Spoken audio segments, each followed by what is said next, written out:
Do you know the difference between orientation and onboarding? To highlight the answer, let me tell you a quick story.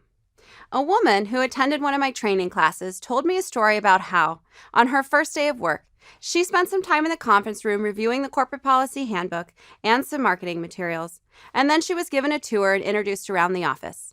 That was her orientation, and that was fine. What happened next was not so good. She was taken to her new office, which was being used as storage and needed to be cleaned out.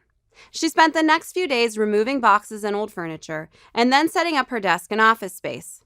Needless to say, she felt far from welcomed, and the company really missed the mark on her onboarding. Orientation is a one-time event that introduces a new employee to their job and company. Onboarding is an ongoing process focused on integrating new employees into the company, and it should last up to 6 months or even a year. After devoting time and resources to bringing on new talent, you have to devote time and resources to making them feel welcome. Get new hires quickly up to speed and socialize them into your culture. You'll never get a second chance to make a first impression. Onboarding is about making new hires feel prepared and supported. If you do it well, the new hire can make a positive impact more quickly. When new hires are making powerful contributions, they feel successful and satisfied, and a cycle ensues.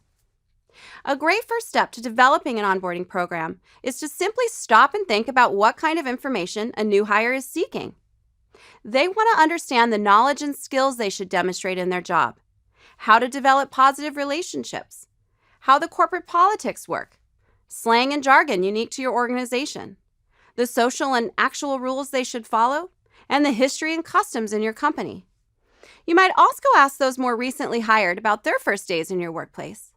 Ask them how they felt on their first day of work and what you could have done to make things easier on them. They'll have a lot of great ideas.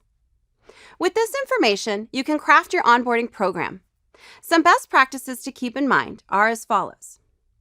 First, provide clear information about the onboarding process. Newcomers should have an agenda that outlines their activities for at least the first few weeks.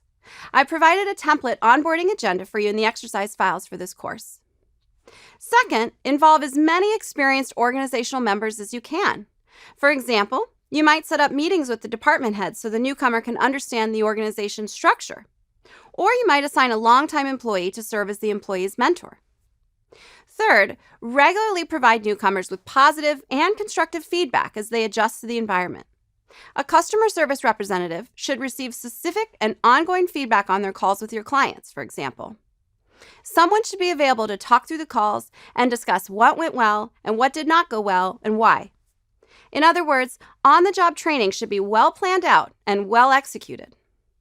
Fourth, prepare everyone in your organization for the newcomer.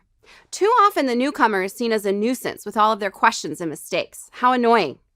But a newcomer must feel confident that when they interrupt a coworker, they will be met with a positive attitude and a helping hand. Remind employees that they are all being relied upon to assist the newcomer.